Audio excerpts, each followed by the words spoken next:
Welcome to the Why God Why podcast. My name is Peter Englert. I'm one of the co-hosts of the show. We have our fantastic producer, Nathan Yoder, and I am here again with the Rookie of the Year co-host, along with Alyssa Matz, but Amanda D'Angelo. Yes. Do you love this? I love it. It's honestly a bucket list item right here. I feel like this episode is just an excuse to remind people that your job is small groups anyways, Right. too. Love it. So Amanda's pretty remarkable herself, so she's our group coordinator. Today's episode is Why Does My Church Insist That I Get Into a Small Group? We are here with pastor, podcaster, author. He and I share connections in the Assemblies of God. What else can I say? Mr. Alan White. So as we think about this episode, Amanda, before we throw it over to Alan, do you have any thoughts or any comments? Or I'm excited for this one. Alan, I listened to a couple of the podcasts you have done, and I really agree on your approach to it and how you encourage the congregation to get involved and how you encourage staff to encourage this congregation to get involved. So I'm looking forward to the answers you have to the questions we have for today. man, Well, very good. Yeah. And I wish I had a name like Amanda D'Angelo, because my name is Alan White, and you can't get more plain or boring than that. So, but Amanda D'Angelo, that's quite a name. It is. It's my new name. I just got married in May, so it's. Oh, congratulations. Thank you. man, well, this is what a great start. Alan, why don't you get us started? Tell us a little bit about yourself, tell your story, and we'll go from there. Well, I'm from Kansas, and I live in Kansas, but I had 38 years that I lived other places. So I went to school in Missouri, served a church in Northern California for 15 years, and that's a whole story in itself of started out at 300, senior pastor left, we grew to 85 and almost died, and then we restarted. But that's when I really got into small groups as our church began to grow. Rick Warren talks about we need to grow larger and smaller at the same time. So we got to about 250. And people said, I don't know everybody anymore. We got to about 400 and went to 2 services. And they said, we can't find the people that we do know. But in my later part of that time, we actually started doing more church-wide campaigns, started more organically forming groups of people inviting their friends instead of just throwing them together, hoping that they would become friends or at least they wouldn't fight. We stopped doing that. Then I went on to work for a ministry called Life Together, started by Brett Eastman, who had been the small group pastor at Saddleback, and worked for him for a while. Then I went to a church of 6,500 in Greenville, South Carolina area, served there for 4 years. And then the last 10, 12 years, I've been helping pastors and churches across the country start groups, connect people into groups, recruit leaders without it being as painful as all of that might sound. So why don't we start here, Alan, because I think this will set us off in a good way. So I want you to think about today and Bible times and just look for you to kind of connect the dots, because I'm sure some of our listeners, they've heard of this thing called small groups, and they're basically saying, so you want me to get into a group with a bunch of strangers in an awkward living room, and you're going to tell me that it's going to change my life. So I guess what I'd be curious from you is, where do we root that maybe in the Bible and Christian tradition, and then why do we need it today? Why don't you just walk us through kind of that general timeline so people understand where small groups came from? Yeah, well, and I would say, and people can argue with me, you can argue with me, but the modern Western church barely resembles the church that was, written about in the New Testament. We're not even close. And so the model that we're familiar with is a large public gathering where we would all sit in rows, we would all be taught. The problem with that is that if, let's say, Elon Musk were to develop a chip that would give us all of the Bible, all of doctrine and theology, all of practical theology, and would implant that chip in our brain so that we would have all of that knowledge, we wouldn't be any more like Christ than we are right now. So yes, God gave us a left side of the brain, and yes, God gave us a book, and that's not a coincidence. But there's so much more to our spiritual growth than just learning or having a worship experience. And I'm not taking away from those. I don't know if we can call it a paradigm or not. Acts 5:42 talks about how in the early church they met in temple courts and they met house to house. But the idea is they met for a large public gathering where they could worship, where they could have teaching together. And then they met house to house, which I think the Greek word there is house. But anyway, they met in their houses, and for a discussion, for accountability, for support, for care, for fellowship that we bandy about a lot. But that idea of, if I'm in a large room with people, I'm not accountable to anyone. Mm. I show up, I don't show up. And if your church is big enough, nobody even realizes you didn't show up. But when I'm in a group, people notice if I'm there or if I'm not. And when the questions are asked and I want to shy away and not answer them, then, the group might call me out on that. But I feel a little more like I could share. But the big part of that is developing the relationship. I'm not a big fan of throwing people together with groups of strangers, because people are already in groups. They have families, they have coworkers, they have neighbors, they have friends. They have people that, they go bowling with. They have fellow parents that they're on the sideline at the soccer practice. We already have people in our lives. So why don't we take the relationships that we're already in and do something intentional about our spiritual growth? So what would you say, in light of that, is the biggest reservation that you hear often of people stepping into small groups? Oh, well, the big thing they say is, I don't have time. And yet, to me, the thing is that whether they're in a group or whether they're not in a group, they have exactly the same amount of time. So I don't have time does not mean I don't have time. It means this is not a priority to me. And it's not a priority to me because I feel like this is something that's being added onto my life that I don't know if is necessary or not. Part of that is the perception that we want everybody to be there for the weekend worship service. And that's a priority, and people know to be there or not be there. The small group thing, some people get it, some people don't. Most churches don't have more than 30% of their adults connected into groups. So how do we show them? You need a group in order to grow. Everybody has a spiritual next step.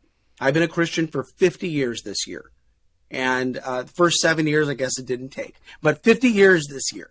And I could name right off the top of my head half a dozen to a dozen spiritual next steps that I think I need to take. And my wife would add 2 or 3 dozen more. We all have a spiritual next step. But where's the place where I talk about that? Where's the place where I get to know people and they get to know me? Where's the place where I'm around people that love me but who aren't impressed with me? That they will speak the truth in love. They will spur me on to love and good deeds. And when I'm in the crowd, I can hide in the crowd. And I'm not poo-pooing the worship service. If you've ever been in a small group and somebody got out the guitar and everybody's staring at the floor very awkwardly singing worship songs, we know a small group is not the best place to do worship. But a Sunday morning service is great for that. So I'm not knocking the Sunday morning service. I'm going on the record. I'm not knocking the Sunday morning service. But as Roy Moran says, pastor from here in Kansas, he said the weekend is a great place to start, but a poor place to finish. Mm-hmm. So maybe it's a gathering point, and now post-COVID, people kind of only want to meet with the people that they know, where they want to meet with them and when they want to meet with them. And some people are coming to groups before they come to worship. So, so I would say the group is the piece where, in order for me to grow, I need to have support. I mean, let me ask you this. Did you guys make New Year's resolutions this year? So I actually don't make resolutions. I pick a word for the year. Oh, okay. It's my therapist wife. How about you? I have realized that the goals really don't accomplish anything. It's more that I think of what is God doing in my life and what's the next step I need to take. It's an ongoing thing that I should be participating in my own development. It's not just January hits, okay, here are my goals. Yeah. And so you guys are pointing out exactly the thing. You make a resolution. Most people's New Year's resolutions run out of steam somewhere around the 6-week mark. Yeah. Some people are exceptional, go further. So if you're a member at a gym and you go in January and you've got to wait to get on a machine, it's come on, where'd all these people come from? But you wait till about the middle of February, they're all gone. Mm-hmm. Their resolutions have gone by the wayside and there's no waiting. You try to read the Bible through in a year. Same thing about that 6-week mark. Where are you 6 weeks into the Bible? You are in the book of Leviticus. You are reading about infectious skin diseases in the middle of February. Happy Valentine's Day. So we have this thing where our willpower only gets us so far. So, we have God's word. We have direct instructions. We have the same power that raised Jesus from the dead lives inside of a believer. So why is it we have direct instructions from God's word, and we have the same power that raised Christ from the dead, and yet in and of myself, I can't change because I'm missing an ingredient. In addition to God's word, in addition to God's power, I've got to have God's people. Mm-hmm. And so you look at all of the practices in the New Testament. Encourage one another daily. Do not give up do not forsake the habit of meeting together. Spur one another on to love and good deeds. Be kind and compassionate to one another. All the one another passages. Confess your sins to one another that you might be healed. Nobody likes that one. But the idea is I cannot grow by myself, because if I'm only accountable to myself, I'm not accountable. Mm-hmm. And that's why New Year's resolutions don't work. And that's why people are frustrated. So it's the thing of, I grew up in a church where this is how you knew you were on the right track. Sunday school, Sunday morning worship, Sunday night worship, midweek Bible study. And if you had all four of those, that was the path to heaven. Now that may sound ridiculous, but every other church has that. Worship on Sunday mornings, serve in some way. We have kind of this expectation. But how do we know we're making any progress? How do we measure whether or not we're becoming more like Christ? And those things that are dogging us, or the things that we're addicted to, we can't get out of that stuff on our own, because if we could, we would already have broken it. So we've got to have other people in order to move forward. And I know that's very uncomfortable for people, but it's the pathway to change, is to have other people in our lives that we allow in to speak into our lives and that we can talk to. And they're not going to go, call the pastor's office, call the denominational office or whatever to report us. They're going to say, okay, I'm going to walk with you on this journey as you're forsaking something or as you're starting something. And if we don't have other people there, we're kind of sunk. So one of the reasons I appreciate Amanda is, she's a leader of our young adult ministry, and something that's really difficult. And I don't think this is just a young adult problem. I think this is actually a modern 2022 problem, but I've heard it from young adults, is I don't want to get into a small group until I have deep relationships with the people. And what's hard about that is, like, I think, early on in this episode, I think people can kind of see that, whether you watch Friends, and that's probably a terrible version of small group, that you have all these people that kind of know their problems but don't really always change, or whether you see a small group, you go, oh, I do need people. There's this thought of, I don't know somebody, but I want the benefits of a deep relationship, but there's like a whole span in between. So I guess for our listeners, and as you talk to a bunch of churches about this idea of small groups, how do you help people kind of bridge that chasm? Because that's a huge chasm. It is. And so I prefer for people to start with other people that they already know, because that's about half the battle. They already know each other. They already like each other. They already have journeyed a little bit together. But I mean, people move to the area. They're new to the church. They're new to the community. They've got to start somewhere. So maybe they gather around a topic, and then in the process of, studying a topic, they develop relationships with other people in the group. But then look at other kinds of groups. I mean, I learned this from Carl George, with his meta-church model, the original meta-church model. But the idea of you have groups of people serving together. You have groups of people going on mission trips together. You have groups of people, serving in church, serving in the community, or a variety of other things. Well, then they've already established those relationships. I say, I got this from Leith Anderson years ago in a book that he wrote about the church in the 21st century back in the 90s. And he says that people are like Legos, in that if you look at a Lego, you have all of these dots. I have literally thousands of Legos in my house, because one son passed to the next son and added, and passed to my 9-year-old son, who just bought, spent all of his birthday money on more Legos and wants to go to Legoland this year. You don't walk around my house at night with no shoes on, because it's it's brutal. But anyway, Leith Anderson said people are like Legos, in that A Lego has a dot on it. So let's say your Lego has 8 dots on it, and the dots represent your capacity for close relationships. And so, who would those close relationships be? Well, in the average person, those relationships would be your spouse, your close friends, maybe a family member, extended family member, maybe a neighbor, maybe a coworker, maybe somebody you serve with. And so let's imagine that those Legos are all snapped up. So then you say, get into a small group. Where's the group supposed to go? So I have to forsake spending time with all the people that I'm close with to go spend time with a group of strangers that I may or may not like. Or what about this? What about all those relationships that are snapped up on my Lego?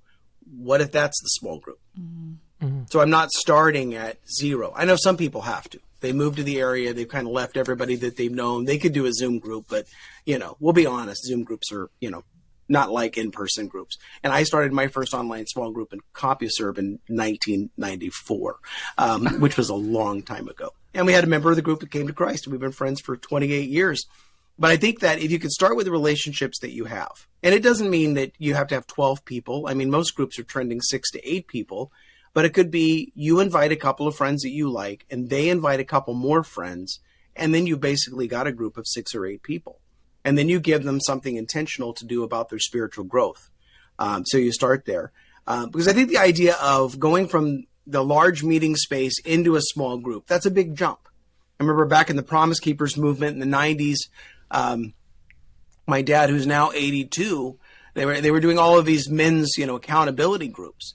And he says to me, I can't just get together with another guy and spill my guts. I said, I wouldn't recommend that either, because, if you spill your guts, he's going to look and say, ooh, guts. But you don't start that way. I said, start out doing something you like to do. Go fishing together. And in the course of going fishing together, get to know each other a little bit, and then choose to, what you're going to divulge in at what level.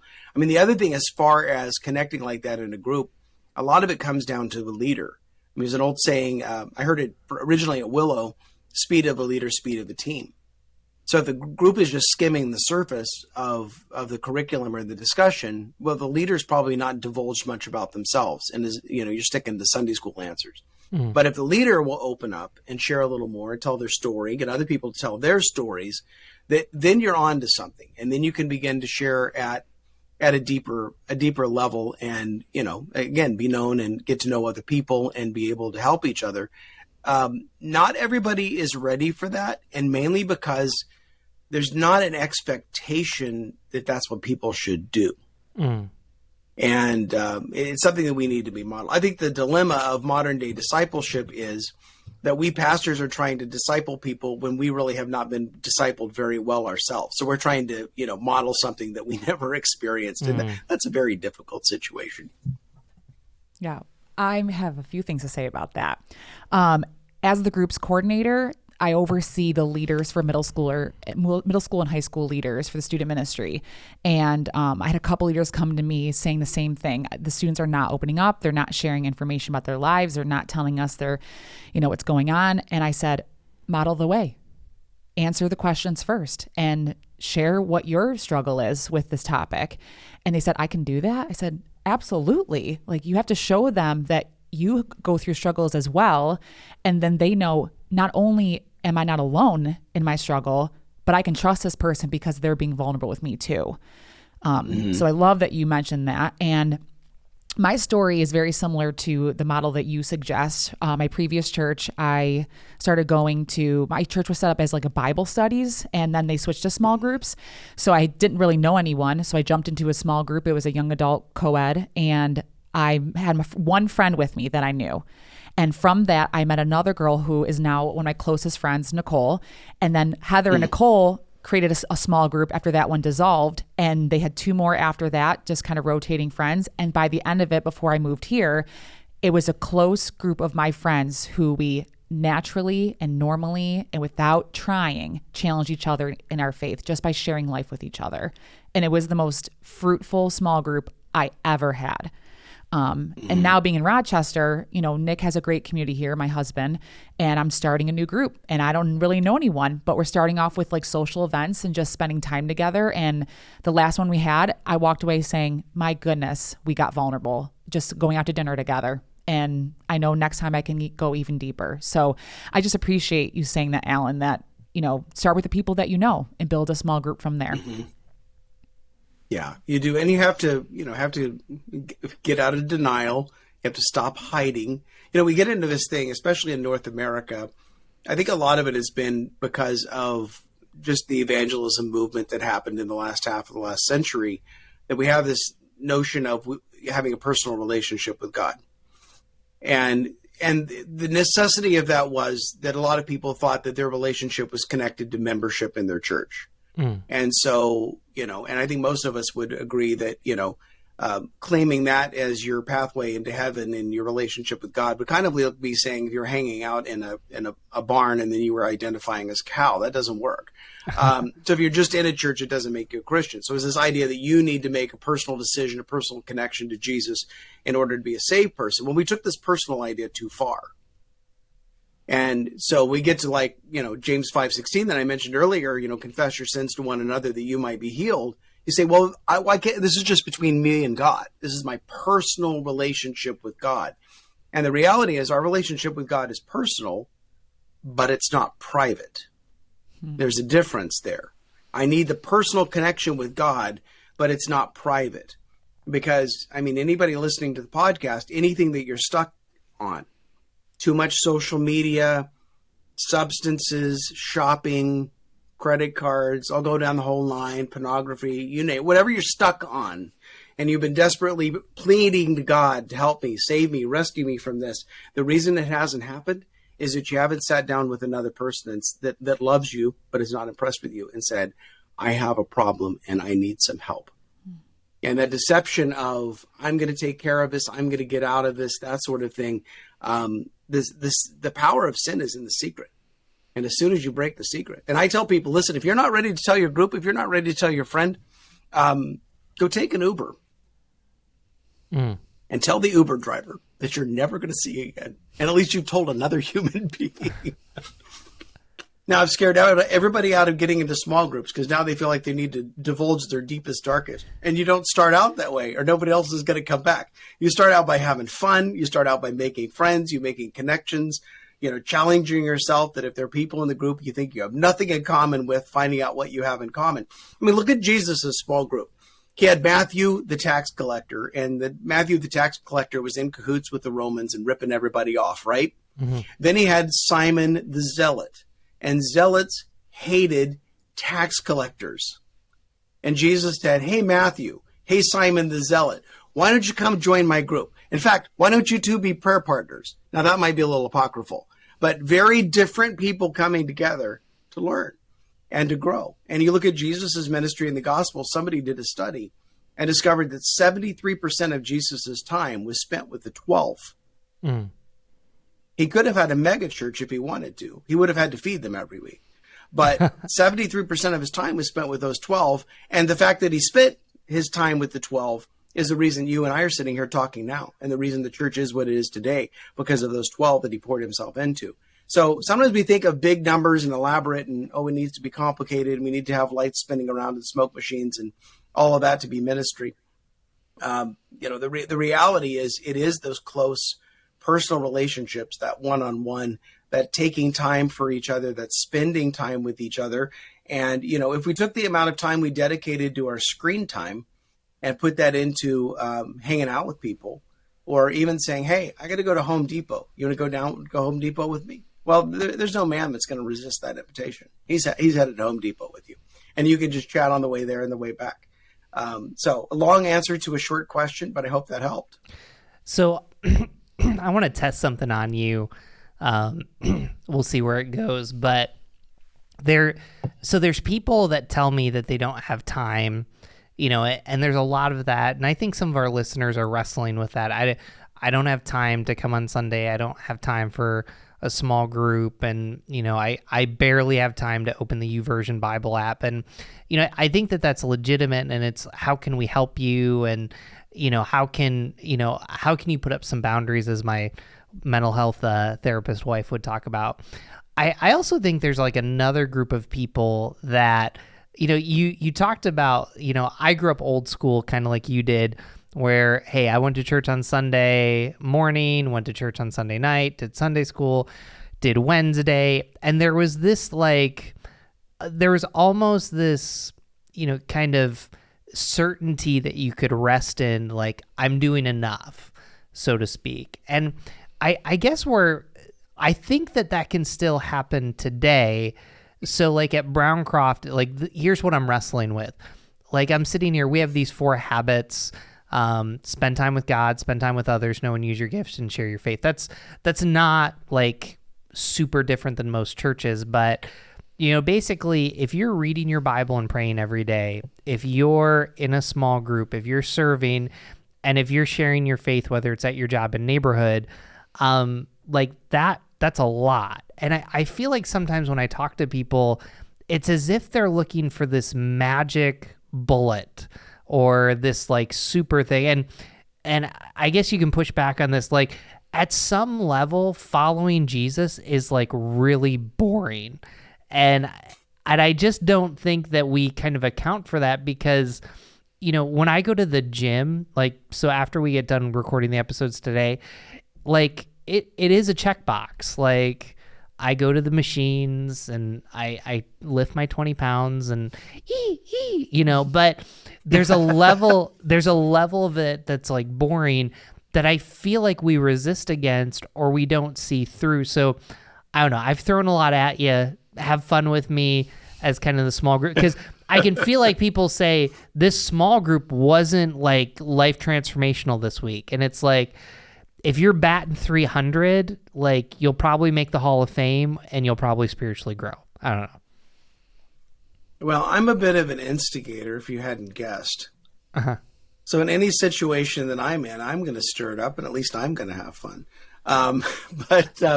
No, I think you're right. There's a big place for consistency. I think there's also a big place for rhythm. I mean, the best I've found most churches can do is they can run small groups between Labor Day and Thanksgiving in the U.S. Labor Day and Thanksgiving. Between Thanksgiving and New Year is kind of small group no man's land. So you do more group life, have a party, serve together in some way. And then between the New Year and Memorial Day, you can go pretty strong, maybe take a break in there for spring break. And then between Memorial Day and Labor Day, I want groups to get together maybe once a month. So you have a little bit of ebb and flow. So when you get down to it, you've got 30 weeks. The other thing is, some churches determine, what the group should study, but then giving groups an opportunity maybe to choose a study of something that they're interested in. They need to run it by their pastor first, so they're not choosing something that's like weird or out of line with their church. But I think along those lines, you can have enough variety in it. But I think it is a balance of, group meetings and group life.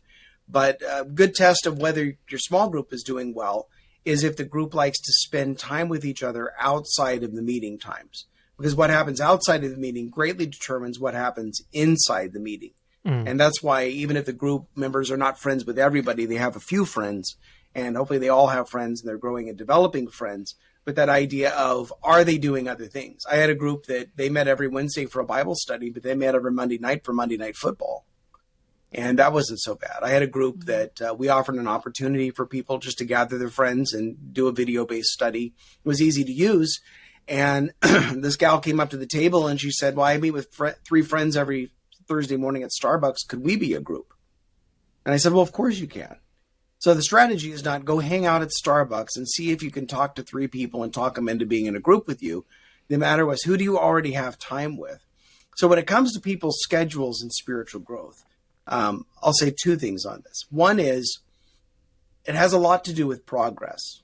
It's not add one more thing. It's how are you making progress? Because Jesus didn't say go and make small groups. Jesus said go and make disciples, teaching them to obey all that I've commanded you. And so there's 613 commandments in the Bible. So compared to those 613 commandments, how are you doing? Except Jesus gave us a cheat sheet. Yay. Love the Lord your God with all your heart, soul, mind, and strength. Love your neighbor and yourself. All the law and the prophets hang on these 2, right? So he gave us 2 instead of 613. But I even think it's a good self-check to look at the fruit of the Spirit. And just to sit down and self-evaluate, maybe once a year. Am I more loving today than I was a year ago? Am I more joyful today than I was a year ago? And go right down the list. Am I making any progress? And maybe make some notes for ourselves, maybe rate ourselves 1 to 5, I don't know, and then check again in a year. Marcus Buckingham, the author of StrengthsFinder, he said the problem with people is that they're just never done. And so we're continually works in progress, and we keep learning things, we keep growing in things. So I think part of it is to say, how are we going? How are we doing? I mean, we look at people's schedules. They're commuters, they work long hours, they have families, they don't have a lot of discretionary time. So what time do they have? And I almost think of the scene from the movie Apollo 13, when they're having to come up with a filter for the astronauts. They couldn't run to Home Depot. They had to come up with whatever the astronauts had on board. And then out of that, how could they create this filter that they needed in order to survive the flight and make it back to Earth? So the engineers come into a boardroom, and one of them dumps out a box of all of the available things that the astronauts have on the ship. And so out of this, how can we make this filter? So out of people's schedules, what is the available time? Where are the gaps? Where are the meetings that they already have with people? What is any kind of downtime or drive time or anything that they might have that you could put in a spiritual practice, or you could put in a small group? I had a leader that called me one day. Her name is Jennifer. And she said she took a commuter train every day from Stockton, California to San Jose. And she said, Pastor Allen, the University of Phoenix teaches courses on the train. I said, well, that's interesting, Jennifer. I said, what if you started a small group on the train? And she said, I never thought about that.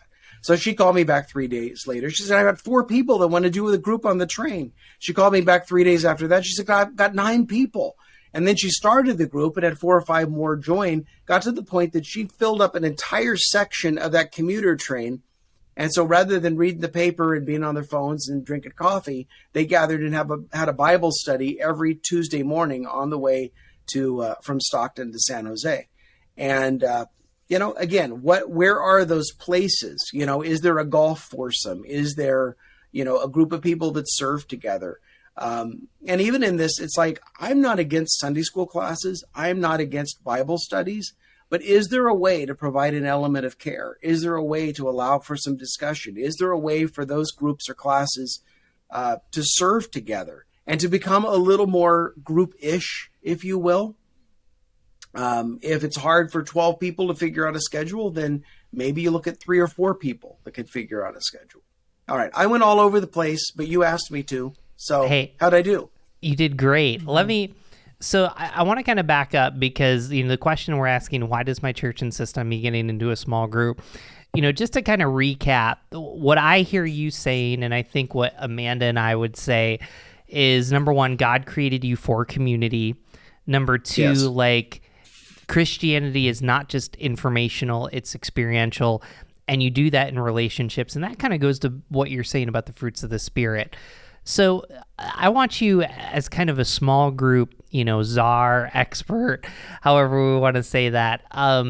So at Browncroft, to start small groups, we use Rooted. There's other different programs that churches use as kind of a helpful structure so that people know, hey, I'm joining this group short term. It could turn into something, but at least I have that structure. And so whether it's Browncroft or you attend another church and you're saying, hey, I'm open to being part of a small group, those first 5 or 7 sessions that someone joins a small group, what practical steps say, hey, I'm just joining a new small group. Maybe I know 1 or 2 people. What are some practical steps that you would give to say, hey, this is probably what it looks like. Here's some realistic expectations, but here's some steps you would take. What would you say to that person? Well, I would maybe even start out with a group and have the group discuss their expectations, because otherwise the group is going to feel a little bit like the blind man and the elephant. That story of, one's feeling the tail and says it feels like a snake, and the other one's feeling the leg and says it feels like a trunk of a tree. Well, people come into a group and they're like, well, I thought the group would be more social, or I thought the group would serve more, or I thought the group would be more like a Beth Moore Bible study, or I thought the group would be more deep accountability. So you get all the expectations out there. And then as a group, you decide, what you want to do. Now, I'm old school. I think groups should be based on a Bible study. So, I mean, if you're doing Oprah's book club or something, I think that's just, as far as the church goes, that's a waste of time. But you get a small group. You get a small group. You get a wait, I don't know. So we don't want them, studying Deepak Chopra and learning how to be a good Hindu. We want to stick with the Bible. But I think a lot of the expectation, I think there's some variety that can be there for the group and what they expect the group to do and how they expect the group to be. One of the big things, and this is brought out and rooted, is that everybody in the group, starting with the leader, would share their story. Because if you don't understand someone's story, when they answer a question, you don't understand the context of of their answer. If you understand their story, then you understand why they answered the way they did. If you don't understand their story, then you're not really sure, or you interpret it, is a saying John Maxwell talks about, we don't see things as they are, we see things as we are. And so we need to be able to understand somebody else's story and give them the ability. Now, we might not get the whole story the first time around, but hopefully we'll be around for a while. And again, as the leader shares, whatever the leader divulges to that level, then you're going to get that with members of the group. But as you understand each other's story, well, we're developing relationships, we're understanding each other, but also we're going to gel a little more as a group. That we had, and there are always ups and downs in groups. There are times that we don't agree on everything, and that's okay. But at least we go in understanding what the group is going to be about. And you may have more than one definition for a group in a church. It just depends on, what they want to do. I'm one that if there's any kind of group already existing, I pretty much leave those alone, practically speaking, because you already have them. Go after the ones that aren't in a group. But for the ones that aren't in a group, you certainly want to celebrate the benefits of being in a group. Of somebody's gone through an experience and this is how the group cared for me. This is how the group supported me. Of going in and sitting down and somebody says, how's your day? And you could just share from that point of your story forward because they understand the previous part of your story and they don't have to start from the very beginning. Or somebody walks into the room and you just know by the look on their face that they're either overjoyed or they're, the opposite of that, because you know them and you could read them. And the big thing is just spending time together. Just having that consistent time. So to go in to think, okay, well, this is going to be a perfect custom designed group for me that I'm going to love, and I'm going to love all the people there, and it's going to meet all of my needs. As a pastor, I would have to say, well, you need to get over yourself. Because sometimes it's the people that are different. Sometimes it's the people that are opposite that help us. Sometimes I pray, I say, Lord, why did you put this person in my group? Because, we talk about difficult people in groups. We call them an EGR, extra grace required. Well, I'll be honest. I'm comfortable only being in a group where I am the EGR. So, and there was a guy that came to our group. He was an older guy, came to my men's group. We met at lunch every Wednesday. And we'll call him Jerry because that was his name. And so Jerry comes to our group. Jerry's already in another group. And for some reason, I was a little grumpy about Jerry being in my group. I thought, why is Jerry coming to my group? He's already in another group. I don't understand why he wants to be in my group. I mean, he didn't detract from the discussion. It wasn't a negative in any way. I just didn't understand why he was there. And one day after the meeting, we were walking out of the restaurant, just Jerry and I, and he said, how are you doing? And I was going through some stuff. And I told him how I was doing. And I got in the car and the Lord spoke to me and said, see, dummy, Jerry is in your group for you. And I was like, oh, okay. But anyway, we have, people that are different from us, people that bring different things, people that, we serve in different ways and we learn from in different ways. And even the one that seems difficult, it's like another John Maxwell saying, he says, even a broken clock is right twice a day. It's the story of our lives. So Alan, what would you say to someone who, says, all right, I'm committed to this. I'm going to try a group, or I'm going to try to get people together, even people that I know, or if I'm new to the area, I'm going to just trust my church and to pick out a group for me and I'm going to jump in, and it's not going well. What would you say to that person? I would say stick it out through the end of the study, through the end of the semester. And in the meantime, maybe you've met a couple of friends, and there's no more noble reason to leave a group than to say, I'm going to go start my own group. So start your own group, and maybe it could be you could set the tone, and the culture would be a little more of what you reflect, or maybe try another group. Not every group is a good fit. So I think it's good to have on ramps and have off ramps for groups if there's other options for people. But I think the other thing too, that, I've been in groups that, I was the leader. I had to lead. I had to be there. Right. And you just stick with it long enough. And then, it comes around, or you at least gain enough understanding of somebody that, they over time, may become a little more friendly, or maybe even become a friend. Mm-hmm.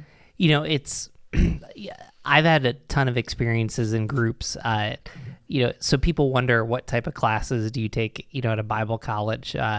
We love you, Valley Forge, as my cup would say. So Al and I, we share, the Assemblies of God, rest in peace, Central Bible College. But I've been outed. There we go.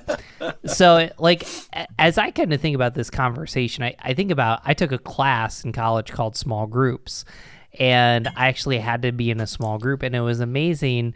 The men that were in that group with me are actually, two of them are still in my life today.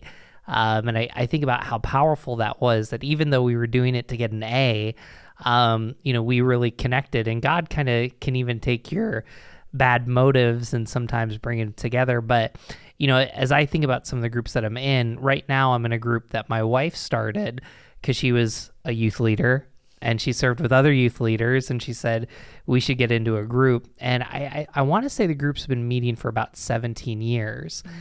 And, I think it's been hard because now most of us are in a stage, it's really hard to get together outside a group just because of schedules and things like that. Mm-hmm. But, one of the health points that I see in our group is whenever there's a crisis, people make the time and find it. And so even as I think about our group this year, my hope is that, we can kind of do a better job of being here for groups. And one of the things I love about our group, and I hope that it kind of continues, and I would just say this for people, sometimes it's okay to not do everything all as a group. Sometimes it's even important, and I'm even going to challenge myself this year. Hey, can you get together one-on-one with every person in your group? If you did that once a month and you had 12 people, by the end of the year, you've spent one-on-one time. And I think what happens in our group, if you just do the group meeting and you don't know people's stories, you begin to tell yourself stories and make assumptions. And part of the power is when you do something outside of the group, whether that's serve together. I don't like going to Home Depot. If someone invited me to go, I'd still probably go. But going back to what you said there, but I think even for me, I feel this challenge of cultivating longer term relationships. There's a beauty and a trust that comes, and I think sometimes we forsake that if we're going group to group, or we're not staying long enough, or we get bored. Yeah, and I think it's the Old Testament concept of Hesed. Which, have you had Tommy Carrera on? We have, yeah. Yeah, so I'll let them go back and listen to Tommy's episode because they can understand it a lot more than if I tried to explain it. But it really is that idea of that group of people that accepts you no matter what. I had a recent experience in my life a couple of years ago, and I know lots of pastors, I know lots of authors just by virtue of the kind of work that God's allowed me to do. But when I was going through that personal circumstance, who I turned to, who I reached out to were kind of the 4 core members of a small group I started 15 years ago. Because I didn't have to start from the beginning of the story with them. And I reached out to those guys who were in, very different fields. They're godly men. But I'd spend enough time with every week, sitting in a restaurant talking about a Bible study. Because sooner or later, we're all going to go through something where we need some additional support. And obviously, if we have, we're experiencing some sort of pain in our life, we're very motivated to change because we're willing to do anything we could possibly do to stop hurting. But one of the things I learned from Ken Beshore as I was working with Mariners on some of their rooted stuff was that the equivalent motivator to pain is risk. To be willing to take a risk. So with Rooted, you have a 3-hour prayer experience, and you have, you talk about spiritual strongholds, and you do the serve experience and those sorts of things. but experiences in life. We used to, when I was in Northern California, we had an emergency homeless shelter October through March, because believe it or not, even in California, it gets a little bit cold, at least too cold to be sleeping outside. And so the church is all committed to providing a hot meal to the homeless every day of the week. So our church picked a day of the week, and that, for that whole stretch, every Friday night, I remember one year, we were going to sign up and take a meal. And I had groups sign up together, because if I had individuals sign up, I might get 6 out of 10. But if I had a whole group sign up, I'd get 10 out of 10, right? Well, we had Friday nights, including Christmas Eve and New Year's Eve. And I thought, well, I know when my group's going to be serving. And lo and behold, our group signed up for all of the weeks, and my group didn't even get a chance to do it. One of the groups was a group of, all the men in the group were building contractors, and all of their wives were wonderful cooks. And so I knew they were going to have an amazing meal. I almost thought about being homeless that night just to get in on it. But I did not. But one of the guys said, his attitude about the homeless was he had built himself up from nothing. And, he built multi-million-dollar homes. And if anybody out there worked hard enough, they could do the same thing. And so they prepared the meal. They had to serve the meal as well. And he's standing there serving the meal, looking these homeless men in the eye. He had a realization that if circumstances hadn't been too much different, he might have been on the other side of that serving line. Mm-hmm. It wasn't, these people had been in church, for years. They'd had 40 years of Sunday school out of their belt. They were in small group Bible study together, but it was that experience together that bonded them. And after that, he found out that there was somebody in the San Francisco Bay Area that was converting a building into a homeless shelter, remodeling it.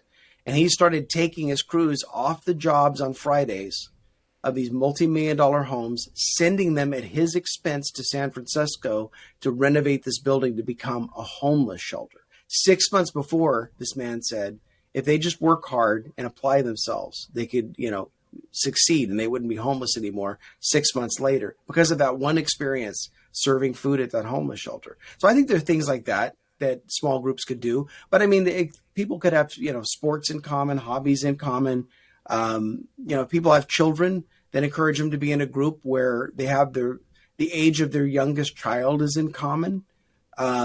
So that there's some connection there. They're talking about the same phases of life, that sort of thing. There are a lot of different ways to connect, but the main thing is give people an opportunity to find their people. And so whether they get personally invited into a group or whether you have like a group link or a small group fair, they can meet a leader face to face.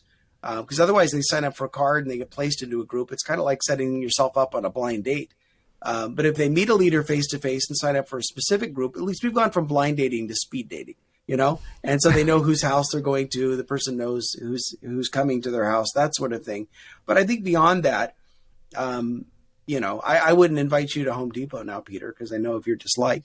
But I would maybe invite somebody else, but then you have things that you like to do. You could invite, those people. And it could be, going for a walk. It could be, let's go out and, have a cup of coffee or, whatever else. But out of the ordinary things that we do and the things that maybe we do by ourselves, we just invite somebody to come along with us. And we say, hey, I'm going to go over to this place. And I got to drive up to, somewhere an hour out of town. What are you doing? You want to go with me? And just go, because you're driving there anyway. And then just take somebody along with you. And it's kind of the nature of the relationship you see with Jesus and his disciples. They hung out a lot. They ate a lot together. There was teaching involved in there. There was sending out and experiencing ministry and all of that. But it was just a matter of where do I have time and what are the things that I'm already doing and how can I include other people in that instead of just kind of being singularly focused on I need to accomplish this task. Well, who might want to join me in this? Or I need to do this thing on my house or in my yard or, my computer or whatever. Well, who else could maybe help me? But who else might want to hang out? Because we live in a very busy, very distracted, very lonely culture. A wise person, my wife, said, people have more means of connecting than ever before, and yet they are more disconnected than they've ever been. And so we get on social media And we think, oh, I'm connected to people because look at all my friends and look at all, and yet the reality is social media is kind of a relational placebo. I mean, it's great because I have 108 first cousins on my dad's side of the family, which that's a whole other story. He grew up in a family of 12 Wow. children, and they multiplied. Well, I keep up with all these cousins on Facebook, but I know my cousins. But sometimes we feel like we get caught up in debates or cat memes or political discussions, which we're not going to change anybody's mind, and all these arguments and all of these things that distract us and waste a great deal of time. And we think we're in relationship with people because somebody liked our post or, gave us a heart on our Instagram or, gave us thumbs up or whatever, watched our TikTok video, getting tens and tens of views. But the reality is it's not a relationship. It's a distraction. And if we even took the time that we're spending being distracted by these things and just, picked up this thing that's always within 5 feet of us, the average American touches their smartphone 2,700 times a day. Oh my goodness. And we take this and we open up a message and we say, hey, I'm thinking about you today. I hope you're doing well. Hey, I'm praying for you today. And then pray for them. Don't lie. Or I've even been so crazy as somebody's birthday pops up, usually on Facebook, and I send them a voice text and I sing them happy birthday. And they're very surprised that, number one, that I could sing, and number two, that I did that. But I'm not against electronics, but your phone is not your friend. Your phone is a device. Your phone is a tool. But if we can use it to actually connect to real friends and make real friends, then I think we've got something. But we talk about being busy. I think we're just a lot of times making excuses that we're wasting a great deal of time that we can maybe invest in other ways. I didn't mean to get so dark and heavy. Well, but this is what we do in the Why God Why podcast. So this time has gone by really fast. Mm-hmm. So we close every episode with one question. What does Jesus have to say about my church insisting on me getting into small group? Who's going first? I forgot to tell you, Alan, Amanda and I answer, and then you pick up whatever mess we leave. Does that sound good? Okay, fair enough. My answer might be easy. Okay. Alan, I think you mentioned so many Bible verses that answer this question already, that especially the one, confess your sins to one another. When we open up and share the things we've gone through, there's just a peace and a freedom that comes from that. So I love that you hit that right away. And something that I love about Christ and looking at his life is that he talked to and healed and taught people as he went through his life. So the people that were around him were his people. And that's something you've said throughout this time as well, that, get together with the people who are already around you and make a small group from them. So that would be my answer. Yeah. And, I thought a lot about First John as you talked about it. And so if you read that book, it talks about, that when you love somebody, the love of God is in you. And, even referring that to light. Andy Stanley, who's a pastor, says this a lot, that, when you have healthy relationships, when you're in a healthy small group, there's certain things you can't measure. When you have those relationships, there's divorces that don't happen. There's kids that stick into school. There's addictions that don't happen. And, I think for our culture today, sometimes it can feel harsh, but the reality is we're more lonely than ever, and we actually are less risk averse than ever, and we're less willing to put ourselves out there. But in doing so, you'll experience spiritual transformation. You'll also help someone else, and you'll get the support we want. So why do churches insist on getting you into a small group? That's the way Jesus changes us. No, I completely agree. Rick Warren says, revealing the feeling is the beginning of healing. And so that idea of, you think, oh, my marriage is in trouble. And you look around and you say, it doesn't appear that anybody else's marriage is in trouble. And you kind of obsess about that. And all of these sorts of things. And you start talking to people and start opening up, and you find out that everybody's got a struggle. Everybody's got a struggle in some area of their life, their marriage, their parenting, with themselves, whatever else. I was worried about something one day, and I went to a very good friend of mine. And I said, I'm really worried about this. And I told him what I was worried about. And he looked at me and he said, Alan White, that is about the stupidest thing I've ever heard come out of your mouth. And I said, thank you. Oh, man. Well, Alan, you have your own podcast and your own website. Tell people where the best place to find you and follow you is. Yeah, the best place to find me is alanwhite.org. So Alan, A-L-L-E-N, white like the color.org. And the podcast is the Exponential Groups podcast, which is also part of the Lumavaz network. And I'm on, everywhere you can get your podcasts. So. Well, Alan, this is great. Another fellow Assembly of Godder. So, it's great. We're going to have you back on again. Well, thank you. I appreciate that. And with that in mind, at no point in the podcast did I say the reason you should get in a small group is if you love Jesus and you want to go to heaven, you better get in that group. I did not say that. That's good. Oh, man. Well, on that note, you can find out great episodes like this one at whygodwhypodcast.com. Click the subscribe button. We'll send you an email each week with the episode. Thank you so much for joining us today.